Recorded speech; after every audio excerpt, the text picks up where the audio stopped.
Good morning, 7th standard students. Today in your English session, we are going to see your unit number 2 prose, The Wind on Haunted Hill. It's a very interesting lesson. உங்களுக்குலாம் ரொம்ப பிடிக்கும். The Wind on Haunted Hill. The wind அப்படின்னா காற்று. On Haunted Hill அப்படின்னா பேய்கள் இருக்கிற ஒரு மலைக்குன்று. அதான் Haunted Hillோட மீனிங். ஹில்னா மவுண்டன்னா மலை, ஹில்னா குன்று, அதாவது மலை குன்றுன்னு சொல்லுவோம். அதான் ஹில். ஹாண்டட் ஹில் அப்படின்னா பேய் இருக்கிற ஒரு ஹில். அதுதான் இந்த லெசனோட டைட்டிலோட meaning. The wind on haunted hill அப்படின்னா பேய் குன்றில் இருக்கிற காற்று, பேய் குன்றில் வீசுகிற காற்று அப்படிதான். அதுதான் இந்த டைட்டிலோட அர்த்தம். ஸோ பேய் கதைனால நம்ம எல்லாருக்குமே ரொம்ப பிடிக்கும் இல்லையா? ஸோ இதுவும் ஒரு பேய் கதை தான். ஸோ நம்ம கொஞ்சம் இன்ட்ரெஸ்டிங்காக இருக்கும் இந்த ஸ்டோரி, நம்ம பார்க்கலாம். ஃபர்ஸ்ட் வார்ம் அப் ஃபினிஷ் பண்ணலாம். This is also very interesting warm up. Find the hidden words in the pictures one has been done for you. இந்த பிக்சர் பாருங்க. இந்த பிக்சர்ல ஒரு there is a room and lot of articles here. இதுல நல்லா கவனிச்சு பார்த்தீங்கன்னா இதுல சில வேர்ட்ஸ் எழுதியிருப்பாங்க. ஒன் எக்ஸாம்பிள் பாருங்க. இந்த கேட்டோட டெய்ல கேட் அப்படின்னு சொல்லி இருக்கு. அதை ஆல்ரெடி இவங்க போட்டிருக்காங்க. இதே மாதிரி இன்னும் 4 வேர்ட்ஸ் இந்த ரூம்குள்ள மறைஞ்சிருக்கு. அது என்னன்னு சொல்லி நீங்க you have to find out and right here. எக்ஸாம்பிளுக்கு நான் ஒன்னே ஒன்று உங்களுக்கு சொல்றேன். இந்த மிரர்ல பாருங்க, MIRROR, மிரர். ஸோ மிரர்ல மிரர் அப்படின்னு சொல்லி எழுதியிருக்காங்க. So right in the second place. 3, 4, 5 நீங்க ஃபைண்ட் அவுட் பண்ணும். பார்க்கலாம் எத்தனை பேர் அழகா ஃபைண்ட் அவுட் பண்றீங்கன்னா. வெரி ஈஸி, கொஞ்சம் நல்லா கவனிச்சு பார்க்கணும். Next, solve these riddles. Riddles அப்படின்னா என்னன்னா, ரிடில்ஸ் அப்படின்னா விடுகதை அப்படின்னு அர்த்தம். ஸோ இந்த பாக்ஸ்ல இருக்க 4மே 4 டிஃப்ரெண்ட் ரிடில்ஸ், விடுகதை. இதை நம்ம சால்வ் பண்ணி என்னன்னு சொல்லி கண்டுபிடிக்கணும். First one பாருங்க. I have a face but no eyes, hands but no arms. Who am I? எனக்கு முகம் இருக்கு, கண்கள் இல்லை, கைகள் இருக்கு, ஆனா ஹேண்ட் இருக்கு பட் ஆர்ம்ஸ் இல்லை அப்படின்னு சொல்றாங்க. அது யாருன்னா, ஹேண்ட் இருக்கிற ஒரே ஒரு ஆர்டிக்கல் யாருன்னா கிளாக். ஸோ கிளாக்ல தான் நமக்கு மினிட் ஹேண்ட், ஹவர் ஹேண்ட் இருக்கு. ஸோ அதுதான் இந்த ஃபர்ஸ்ட் ரிடிலோட ஆன்சர். ஸோ இதே மாதிரி 2, 3 and 4 இந்த 3 ரிடில் நீங்க you have to find out. இதுவும் it's an exercise to think. நம்ம யோசிக்கணும், யோசிக்கிறதுக்கான ஒரு எக்ஸசைஸ் தான் இது. ஸோ நம்ம எல்லாருக்குமே விடுகதை சால்வ் பண்ணுறது ரொம்ப பிடிக்கும். ஸோ அதுதான் இந்த வார்ம் அப்பில் தந்திருக்காங்க. ஃபர்ஸ்ட் ஒன் பிக்சரில் இருக்கிற ஹிடன் வேர்ட்ஸை கண்டுபிடிக்கணும். நெக்ஸ்ட் ஒன் இந்த ரிடில்ஸை சால்வ் பண்ணணும். This is very interesting. 2 ஆக்டிவிட்டீஸுமே ரொம்ப இன்ட்ரெஸ்டிங்கான activities. So do it by your own and send it to me. Okay, now let's get into the lesson. Section 1. As you listen, underline the words or phrases that tell you what the wind does to the village. Write the names of the characters in the story. So இந்த lesson நான் உங்களுக்கு read பண்ணி I'm going to explain you paragraph by paragraph. While I go through this lesson, நீங்க என்ன பண்ணணும்னா, you have to take your pencil and English reader with you. Take a pencil. இங்க என்ன சொல்லியிருக்காங்க, underline the words or phrases that tell you what the wind does to the village. So வில்லேஜ்ல காற்று என்னெல்லாம் செய்யுது அப்படின்றத நரேட் பண்ணியிருக்காங்க இந்த ஸ்டோரியில. அந்த வேர்ட்ஸ் எல்லாம் நீங்க அண்டர்லைன் பண்ணிட்டே வரணும். செகண்ட் ஆக்டிவிட்டி என்னன்னா, write the names of the characters in the story. இந்த ஸ்டோரியில் சில கேரக்டர் நேம்ஸ் வரும். கேரக்டர் நேம்ஸ் அப்படின்னா என்னென்னா இந்த ஸ்டோரியில் யாரெல்லாம் இடம் பெறுறாங்க அப்படின்றது வரும். அவங்களோட பேரை இங்கே 1 2 3 இருக்குல்ல இங்கே எழுதணும். ஸோ இந்த 2 ஆக்டிவிட்டியும் நான் இந்த செக்ஷன் 1 படிக்க நீங்கள் பண்ணிகிட்டே வரணும். ஸோ எல்லாருக்கும் நல்லா புரிஞ்சுதா? You have to underline the words of phrases. காற்று இந்த வில்லேஜில் என்னெல்லாம் செய்யுது அப்படிங்கிறத அண்டர்லைன் பண்ணிகிட்டே வரணும். நான் சொல்லிகிட்டே வருவேன். நெக்ஸ்ட் இந்த ஸ்டோரியில் என்னென்ன கேரக்டர்ஸ் இருக்காங்க அப்படின்றதையும் நீங்கள் இங்கே எழுதணும். Woo, woo, woo, cried the wind as it swept down from the Himalayan's nose. It hurried over the hills and passes and hummed and moaned in the tall pines and deodars. On Haunted Hill there was a little to stop the wind, only a few stunted trees and bushes and the ruins of what had once been a small settlement. So, இப்போ நம்ம படிக்க போகிற இந்த இடத்துல ஊ ஊ ஊன்னு சொல்லி காற்று வேகமாக வீசிட்டு இருக்கு. ஹிமாலயன்ஸ் நோஸ், ஹிமாலயாஸ் நம்ம எல்லாருக்குமே தெரியும். அந்த ஹிமாலயாஸ் இருக்கிற ஒரு பகுதி தான் இப்போ நம்ம படிக்க போகிற ஒரு இடம். அங்கே ஸ்னோஃபாலும் இருக்குது, அட் த சேம் டைம் காற்றும் நல்லா வேகமாக வீசிட்டுருக்கு. ஹில்ஸ் மலைக்குன்றுலேயும் அந்த மலைக்குன்று வழியாக இருக்கிற அந்த வழி இருக்கு இல்லையா, பாஸ், அந்த பாஸ்லேயும் வேகமாக காற்று வீசிக்கிட்டே இருக்குது. ஹம்ட் அண்ட் மோண்ட் அப்படின்னா காற்று வீசும்போது இப்படி அப்படின்னு ஒரு சத்தம் வரும் இல்லையா, அந்த மாதிரி தான். மோண்டுனா ஒரு மாதிரி முனகல் சத்தம். அதே மாதிரி காற்று எப்படி வீசும்போது ஒரு மாதிரி ஜுன்னு சத்தம் வரும் இல்லையா, அதுதான் ஹம்ட் அண்ட் மோண்ட். இந்த டால் பைன்ஸ் அண்ட் டியோடாஸ், ஸோ அந்த மலைக்குன்றில் இருக்கிற பைன் ட்ரீஸ் அண்ட் டியோடார் ட்ரீஸில் காற்று வேகமாக வீசிட்டே இருக்கு. ஆன் ஹாண்டட் ஹில், அங்கே ஒரு ஹாண்டட் ஹில், அதாவது பேய் இருக்கு அப்படின்னு சொல்லக்கூடிய ஒரு மலைக்குன்று. அதில் அங்கேயும் காற்று வேகமாக வீசிட்டு இருக்கு. அந்த குன்றில் இந்த காற்றை நிறுத்துறதுக்கு தடுக்கிறதுக்கு எந்த ஒரு இதுவும் இல்லை. வெறும் குட்டி குட்டி ட்ரீஸ் இருக்கு. ஸ்டண்டட் ட்ரீஸ்னா குட்டையான மரங்கள், அப்புறமா கொஞ்சம் செடி, புஷஸ்னா செடிகள் இருக்கு. அந்த ruins of what had once been a small settlement. ruins அப்படின்னா என்னன்னா abandoned place அப்படின்னு அர்த்தம். அதாவது முன்னாடி அந்த இடத்துல மக்கள் வாழ்ந்துட்டு இருந்தாங்க. ஆனால் கொஞ்ச நாளைக்கு அப்புறமா அந்த இடத்த காலி செஞ்சுட்டு எல்லாருமே போயிட்டாங்க. ஸோ இப்போ அந்த இடத்துல யாருமே இல்லை. ruinsனா அதுதான், அதாவது பாழடைந்த இடம்னு நம்ம சொல்லுவோம் இல்லையா, அந்த மாதிரி அதுதான் ruinsோட அர்த்தம். ஸோ அந்த ஹாண்டட் ஹில்ல பாழடைந்த ஒரு இடம் இருக்கு. முன்னாடி அங்கே மக்கள் வாழ்ந்துட்டு இருந்தாங்க, அதுக்கப்புறமா அந்த இடத்த விட்டுட்டு எல்லாரும் போயிட்டாங்க. ஸோ இப்போ அது ஒரு ruin, பாழடைஞ்ச இடமா இருக்கு. On the slopes of the next hill there was a small village. People kept large stones on their tin roofs to prevent them from blowing away. There was nearly always a wind in these parts. Even on sunny days, doors and windows rattled, chimneys choked, clothes blew away.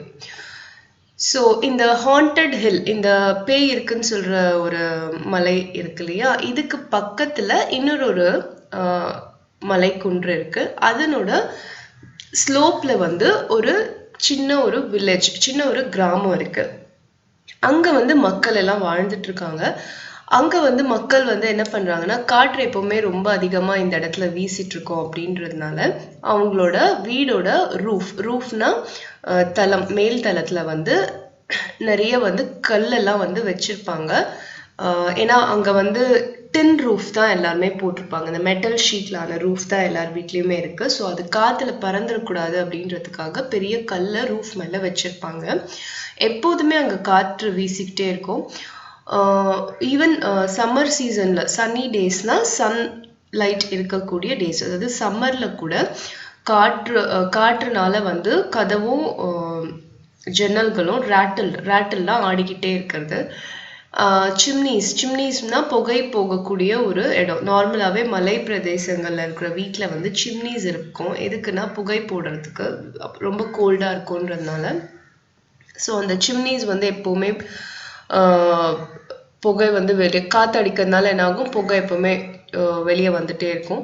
அப்புறம் clothes, இவங்க காய வச்சிருக்கிற துணி எல்லாமே வந்து பறந்துட்டே இருக்கும். So இதுதான் வந்து ஒரு பிக்சர் ஆஃப் திஸ் அந்த பிளேஸ், அந்த இடத்தோட picture. 3 children stood beside a low stone wall, spreading clothes out to dry. On each garment they placed a rock. Even then the clothes fluttered like flags and pennants. So 3 குட்டி பசங்க, childrenனா குட்டி பசங்க, stood beside a low stone wall. ஒரு சின்ன வால், ஒரு கல்லால செய்யப்பட்ட ஒரு சின்ன செவர் இருக்கு. அந்த சுவர் மேல வந்து துணியை காய வைக்கிறதுக்கு ட்ரை பண்ணிட்டு இருக்காங்க. ஒவ்வொரு துணி மேலேயும் வந்து அவங்க ஒரு கல் எடுத்து வைக்கிறாங்க. அப்போ கூட வந்து அந்த துணியெல்லாம் வந்து காத்துல எப்படி கொடி பறக்குமோ அந்த மாதிரி வந்து பறந்துட்டு இருக்கு. Usha, dark-haired and rose-cheeked, struggled with her father's long, loose shirt. She was 11 or 12. Her younger brother Suresh was doing his best to hold down a bedsheet, while Binya, a slightly older girl, Usha's friend and neighbor, was handing them the clothes one at a time. So இந்த பிக்சரில் இருக்கிற இந்த 3 பசங்க தான் அந்த துணியை காய வைக்கிறதுக்கு ட்ரை பண்ணிட்டு இருக்காங்க. பெரிய பொண்ணு உஷா, அவளோட பேர் என்ன, உஷா. அவள் வந்து கருமையான கூந்தலுடையவ, ரோஸ் சீட் அப்படின்னா வந்து நல்ல சிகப்பான தோற்றம் உடையவ. அவள் வந்து அவங்க தாத்தாவோட ஒரு லாங், ஒரு நீளமான ஒரு ஷர்ட்டை வந்து காய வைக்கிறதுக்கு போராடிட்டு இருந்தா. ஸ்ட்ரகிள்னா போராடிட்டு இருந்தா. அவளுக்கு வந்து 11 இல்லை 12 வயசு இருக்கும். அவளோட சிறிய தம்பி பேரு சுரேஷ். அவனும் வந்து ஒரு பெட்ஷீட் வந்து காய வைக்கிறதுக்கு ட்ரை பண்ணிட்டு இருந்தான். வைல் பின்யான்றவ இன்னொரு பொண்ணு. அவள் வந்து கொஞ்சம் சுரேஷை விட கொஞ்சம் பெரிய பொண்ணு. இவங்களோட உஷா அண்ட் சுரேஷ் இவங்களோட பக்கத்து வீட்டு பொண்ணு. அவள் வந்து ஒரு துணியாக எடுத்து இவங்க கிட்ட கொடுத்துட்டு இருந்தான். ஸோ இதுதான் இந்த 3 characters in the story, Usha, Binya and Suresh. Once they were sure everything was on the wall, firmly held down by rocks, they climbed up on the flat stones and sat there for a while, in the wind and the sun staring across the fields at the ruins on Haunted Hill. So once அவங்க எல்லா துணியும் காய வச்சுட்டாங்க, எல்லா மேலேயும் ஒரு கல் எடுத்து வச்சுட்டாங்க. நம்மள மாதிரி கொடியிலலாம் அவங்க காய வைக்கல. கிராம பகுதியிலலாம் இந்த மாதிரி செவரில் தான் துணியை காய வைப்பாங்க. ஸோ அந்த மாதிரி காய வச்சிட்டதுக்கு அப்புறமா அவங்க இன்னொரு அந்த வால் பக்கத்தில் வந்து இருக்கிற ஃப்ளாட் ஸ்டோன்ஸ் மேலே ஏறி உட்காந்துட்டு அந்த ரியூன்ஸ் ஆன் த ஹாண்டட் ஹில், அந்த பாழடைந்த பகுதி இருக்கு இல்லையா, அந்த பேய் இருக்கிற குன்றில், அதை வந்து பார்த்துட்டு உட்காந்துட்டு இருந்தாங்க. I must go to the bazaar today, said Usha. I wish I could come too, said Binya, but I have to help with the cows and the housework. Mother is not well. I can come, said Suresh. He was always ready to visit the bazaar, which was 3 miles away on the other side of Haunted Hill. No, you can't, said Usha. You must help grandfather chop wood. Their father was in the army, posted in a distant part of the country, and Suresh and his grandfather were the only men in the house. Suresh was 8, chubby and almond-eyed. So இந்த 3 பசங்களும் வந்து உட்காந்து அந்த ruins on the haunted hill அதை வந்து பார்த்துட்டு பேசிட்டு இருக்காங்க. உஷா சொல்றா, நான் இன்னைக்கு வந்து பஜாருக்கு போகணும் அப்படின்னு சொல்றா. பஜார் அப்படின்றது என்னன்னா ஒரு மார்க்கெட் ஏரியா தான் பஜார். பின்யா சொல்றா, நானும் வருவேன், ஆனால் வந்து எனக்கு அம்மாவுக்கு வந்து ஹெல்ப் பண்ணணும், அம்மாவுக்கு உடம்பு சரியில்லை, மாடுகளை பார்த்துக்கணும், வீட்டு வேலை இருக்கு அப்படின்னு சொல்றா. சுரேஷ் சொல்றா, நான் வரேன் அப்படின்னு சொல்றான். அவனுக்கு எப்போதுமே வந்து பஜாருக்கு போனோன்னா ரொம்ப பிடிக்கும். பஜார் வந்து இவங்களோட கிராமத்துல இருந்து 3 மைல் தொலைவில் இருக்கு. அந்த ஹாண்டட் ஹில்க்கு அந்த பக்கமா அந்த பஜார் இருக்கு. உஷா என்ன சொல்றான்னா, இல்லை முடியாது, நீ வந்து தாத்தாவுக்கு வந்து விறகெல்லாம் வெட்டுறதுக்கு ஹெல்ப் பண்ணணும் அப்படின்னு சொல்றா.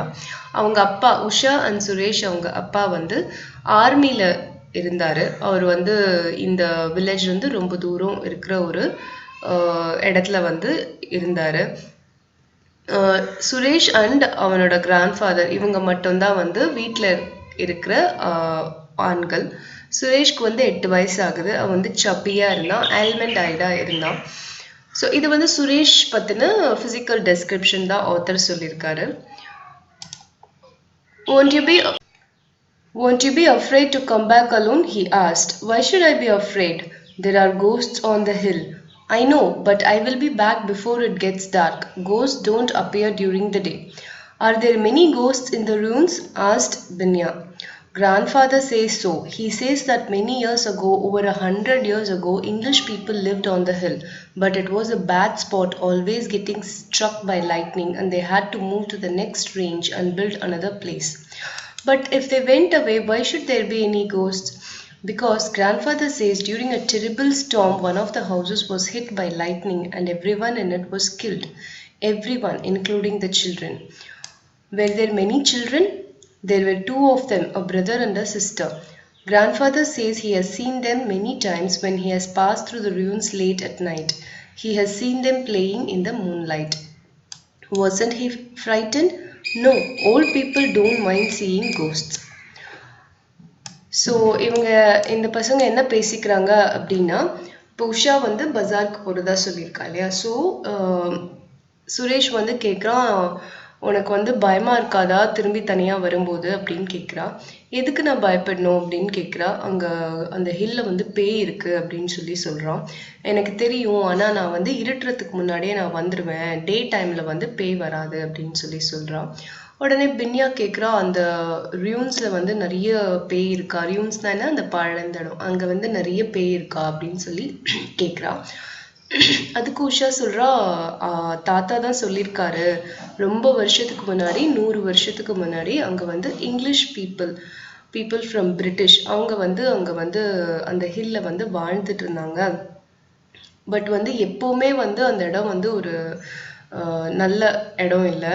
இட் வாஸ் அ பேட் ஸ்பாட்னா அந்த இடம் வந்து ரொம்ப தீய இடம். அதனால அங்கே வந்து மின்னல் எப்போதுமே வந்துட்டே இருக்கும். லைட்னிங்னா மின்னல். ஸோ மின்னல் வந்து எப்போதுமே வந்து வந்துட்டே இருக்கும். அதனால அவங்க வந்து அந்த இடத்த விட்டுட்டு இன்னொரு இடத்துக்கு போக வேண்டியதாக இருந்தது அப்படின்னு சொல்கிறா. அப்போ அவங்க போயிட்டாங்கன்னா அங்கே எப்படி பேய் இருக்கும் அப்படின்னு கேட்குறாங்க. தாத்தா என்ன சொல்கிறாருன்னா, ஒரு நாள் வந்து ரொம்ப மோசமான ஒரு புயல், டெரிபிள்னா ரொம்ப பயங்கரமான ஒரு புயல், ஸ்டார்ம்னா புயல் வந்துச்சு. அப்போ வந்து அதில் இருக்க ஒரு வீடு வந்து பயங்கர மோசமாக வந்து மின்னல்னால தாக்கப்பட்டுச்சு. அந்த வீட்டில் இருந்த எல்லாருமே வந்து இறந்துட்டாங்க. அந்த வீட்டில் இருந்து குழந்தைங்க கூட இறந்துட்டாங்க அப்படின்னு சொல்றா. நிறைய குழந்தைங்க இருந்தாங்களா அப்படின்னு சொல்லி கேட்குறான். அங்கே வந்து 2 குழந்தைங்க இருந்தாங்க, ஒரு அண்ணன், ஒரு பிரதர், ஒரு சிஸ்டர். ஸோ கிராண்ட்ஃபாதர் வந்து என்ன சொல்லியிருக்காருன்னா, அவர் வந்து லேட் நைட்டில் வந்து அந்த பழந்த பகுதியை கடந்து வரும்போது நிலாவோட வெளிச்சத்தில் வந்து அந்த பிரதரும் சிஸ்டரும் விளையாடிட்டு இருக்கிறத நிறைய வாட்டி பார்த்துருக்காராம் அப்படின்னு சொல்கிறா உஷா. அப்போ தாத்தாவுக்கு பயமா இல்லையா அப்படின்னு கேட்குறான். இல்லை, பெரியவங்களுக்கெல்லாம் வந்து பேயை பார்த்தா அந்த அளவுக்கு வந்து அவங்க பயப்பட மாட்டாங்க அப்படின்னு இந்த சின்ன குழந்தைங்க 2 சின்ன பசங்க எல்லாம் வந்து பேசிக்கிறாங்க. Usha set out on her walk to the bazaar at 2 in the afternoon. It was about an hour's walk. She went through the fields now turning yellow with flowering mustard, then along the saddle of the hill and up to the ruins. The path went straight through the ruins. Usha knew it well. She had often taken it while going to the bazaar to do the weekly shopping or to see her aunt who lived in the town. So Usha வந்து மதியம் ஒரு 2 மணிக்கு வந்து பஜாருக்கு கிளம்புறா. இங்கே அவங்களோட கிராமத்துலேருந்து அந்த பஜாருக்கு போகிறதுக்கு 1 மணி நேரம் நடந்து போகணும். அது வந்து ஒரு ஃபீல்டு வழியாக வந்து, ஃபீல்டுனா வயல்வெளி வழியாக அவன் நடந்து போகணும். அந்த வயலில் வந்து மஸ்டர்ட் செடி, மஸ்டர்ட்னா கடுகு செடி வளர்ந்துருந்தது. அந்த கடுகு செடியில் வந்து எல்லோ கலர் ஃப்ளவர்ஸ் எல்லாம் வளர்ந்துட்டு இருந்தது, ஃப்ளவர்ஸ் வந்துருந்தது. ஸோ அவள் வந்து அந்த மலைக்குன்றோட அந்த ஃபீல்டு இருக்கு இல்லையா, அந்த வயல்வெளி இருக்கு இல்லையா, அது ஓரமாகவே அப்படியே நடந்து போகிறா. அந்த பாழடைந்த இடத்த கிராஸ் பண்ணி தான் அவள் வந்து போகணும். ஸோ இந்த வழி வந்து உஷாவுக்கு நல்லாவே தெரியும். ஏன்னா அவள் வந்து எப்போவுமே பஜாருக்கு போகும்போது இந்த வழியாக தான் போயிட்டு வருவாள். ஒவ்வொரு வாரமும் வீக்லி ஷாப்பிங் அவள் போகும்போது அவள் போவாள். அந்த டவுனில், அந்த பஜார் இருந்த அந்த டவுனில் உஷாவோட அத்தையும் வந்து இருந்தாங்க. ஸோ அவங்களையும் பார்க்கறதுக்கும் அவள் வாரத்துக்கு ஒரு தடவை போயிட்டு வருவாள். Wild flowers grew in the crumbling walls. A wild plum tree grew straight out of the floor of what had once been a large hall. Its soft white blossoms had begun to fall. Lizards scuttled over the stones while a whistling thrush, its deep purple plumage glistening in the soft sunshine, sat in an empty window and sang its heart out. So அந்த பாழடைந்த பகுதியோட description தான் இது. அது வழியாக தான் அந்த பாழடைந்த பகுதியை கிராஸ் பண்ணி தான் வந்து உஷா வந்து இந்த டவுனுக்கு போகணும். ஸோ அந்த பாழடைந்த வீட்டோட வால் செவரு கிரம்பிளிங் வால்ஸ்னால் வந்து உடைந்து இருக்கிற செவரு தான் கிரம்பிளிங் வால்ஸ் அப்படின்னு சொல்கிறோம். அதாவது உடைப்பட்டு இருக்குது அந்த வால்ஸு. அங்கே வந்து நிறைய பூக்கள் எல்லாம் வந்து கொட்டியிருக்கு. அதாவது வளர்ந்துருக்கு. அந்த வால் மேலே பூக்கள் எல்லாமே வைல்டு ஃப்ளவர்ஸ் எல்லாம் வளர்ந்துருக்கு. ஒரு ப்ளம் ட்ரீயும் வந்து அந்த ஃப்ளோருக்கு மேலே வந்து வளர்ந்துருக்கு. அதோட ஒயிட் பிளாசம்ஸ்னால் பூக்கள். அந்த ப்ளம் ட்ரீயில் இருக்கிற ஒயிட் ஃப்ளவர்ஸ் வந்து கீழே விழ ஆரம்பிச்சிருக்கு. அது வந்து அந்த தரையில் வந்து ஃபுல்லாக வந்து படர்ந்துருக்கு. ஸோ நிறைய வந்து லிசார்ட்ஸ்னால் பல்லி வந்து அந்த வாலில் இருக்கிற ஸ்டோன்ஸ் மேலே வந்து ஊர்ந்துட்டு இருக்கு. நெக்ஸ்ட் வந்து அந்த வாலில் வந்து ஒரு விண்டோ இருக்குது. அதாவது உடஞ்ச ஒரு வாலு, ஆல்மோஸ்ட் உடஞ்சிருக்கிற ஒரு வால். அந்த வால் மேலே வந்து நிறைய வைல்ட் ஃப்ளவர்ஸ் வளர்ந்துருக்கு. ஒரு வைல்ட் ப்ளம் ட்ரீயும் இருக்குது. அதனோட பூக்கள் எல்லாமே வந்து அந்த ஃப்ளோரில் வந்து கொட்டியிருக்கு. அப்புறம் லிசார்ட்ஸ் வந்து அந்த வால் மேலே வந்து ஊர்ந்துட்டுருக்கு. ஸோ அதுக்கப்புறமா வந்து ஒரு பெரிய அந்த வால்க்கு அப்புறம் வந்து ஒரு பெரிய ஹால் மாதிரி இருக்குது. அந்த ஹாலில் தான் வந்து எம்டி விண்டோஸும் வந்து காலியாக இருக்குது. ஸோ இதுதான் வந்து அந்த பழந்த பகுதி எப்படி இருக்குது அப்படின்றது சொல்லியிருக்காரு author. Usha sang to herself as she tripped lightly along the path. Soon she had left the ruins behind. The path dipped steeply down to the valley and the little town with its straggling bazaar. Usha took her time in the bazaar. She bought soap and matches, spices and sugar. None of these things could be had in the village where there was no shop, and a new pipe stem for her grandfather's hookah and an exercise book for Suresh to do his sums in. As an afterthought, she bought him some marbles. Then she went to a mochi's shop to have her mother's slippers repaired. The mochi was busy, so she left the slippers with him and said she would be back in half an hour. So Usha வந்து அந்த ரியூன்ஸ் இருக்கிற அந்த பகுதியை கடந்து பஜாருக்கு வந்து போயிட்டா. அங்கே வந்து பார்த்தீங்கன்னா வந்து என்னென்ன வாங்கினா அப்படின்றது சொல்லியிருக்காரு ஆத்தர். சோப், மேட்சஸ், அப்புறம் வீட்டுக்கு தேவையான சில ஸ்பைசஸ், சுகர், இது எல்லாமே வந்து அவங்க ஊரில் கிடைக்காது. ஏன்னா ஊரில் வந்து கிடையே கிடையாது. ஸோ இங்கே தான் வந்து வாங்கி ஆகணும். அப்புறம் அவங்க கிராண்ட்ஃபாதரோட ஹூக்காக்கு ஒரு பைப் ஸ்டெம் வாங்கினா, ஒரு எக்ஸசைஸ் புக் சுரேஷ்காக வாங்கினா, அப்புறம் கொஞ்சம் மார்பிள்ஸ் விளையாடுறதுக்காக சுரேஷ்க்கு வாங்கினா. அப்புறமா வந்து ஒரு மோச்சி ஷாப்னா என்னென்னா செருப்பு கடைக்கு போனால் அங்கே வந்து அவங்க அம்மாவோட செருப்பை வந்து ஸ்லிப்பர்ஸை ரிப்பேர் பண்ணுறதுக்காக அவள் எடுத்துகிட்டு போகிறா. அங்கே வந்து மோச்சினா செருப்பு தைக்கிறவங்க, அவங்க வந்து ரொம்ப பிஸியாக இருக்காங்க. ஸோ அவங்கக்கிட்ட வந்து ஸ்லிப்பர்ஸை கொடுத்துட்டு நான் ½ an hourல வந்து வாங்கிக்கிறேன் அப்படின்னு சொல்லி அவள் சொல்கிறா. She had 2 rupees of her own saved up and she used the money to buy herself a necklace of amber-colored beads from an old Tibetan lady who sold charms and trinkets from a tiny shop at the end of the bazaar. So அவள் வந்து ஒரு 2 ரூபாய் அவளுக்காக சேமிச்சு வச்சுருந்தா. அதில் வந்து ஒரு அழகாக ஆம்பர்னா ஒரு ஆரஞ்சு கலர் பீட்ஸ் இருக்கிற ஒரு நெக்லஸ் ஒன்று வாங்கிட்டா. அது வந்து பஜாரோட எண்டில் வந்து ஒரு லேடி வந்து இந்த மாதிரி மணியால் செய்யப்பட்ட செயின்ஸ் எல்லாம் வித்துட்டு இருந்தாங்க, நெக்லஸ் செயின்ஸ் இதெல்லாம் வித்துட்டு இருந்தாங்க. ஸோ அதை வந்து அவள் வாங்கிக்கிட்டா. Usha met her aunt Lakshmi who took her home for tea. Usha spent an hour in Aunt Lakshmi's little flat above the shops, listening to her aunt talk about the ache in her left shoulder and the stiffness in her joints. She drank 2 cups of sweet hot tea, and when she looked out of the window, she saw that dark clouds had gathered over the mountains. Usha ran to the cobbler's and collected her mother's slippers. The shopping bag was full. She slung it over her shoulder and set out for the village. So Usha வந்து அவங்க அத்தை லக்ஷ்மியை வந்து meet பண்ணுறா பஜாரில்.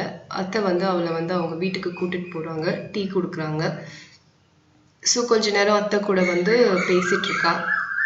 அத்தை என்ன சொல்கிறாங்கன்னா, எனக்கு வந்து ஷோல்டர் வலிக்குது, ரொம்ப கை கால்லாம் வந்து ரொம்ப கஷ்டமாக இருக்குது, வலியாக இருக்குது அப்படின்னு சொல்கிறாங்க. அதெல்லாம் இவ கேட்டுட்டு சூடான டீயை வந்து குடிச்சிட்ருக்கா. அப்போ விண்டோ வழியாக பார்க்கும்போது டார்க் கிளவுட்ஸ், கருமையான மேகங்கள் வந்து மலையை சூழ்ந்திருக்கிறத அவள் கவனிக்கிறாள்.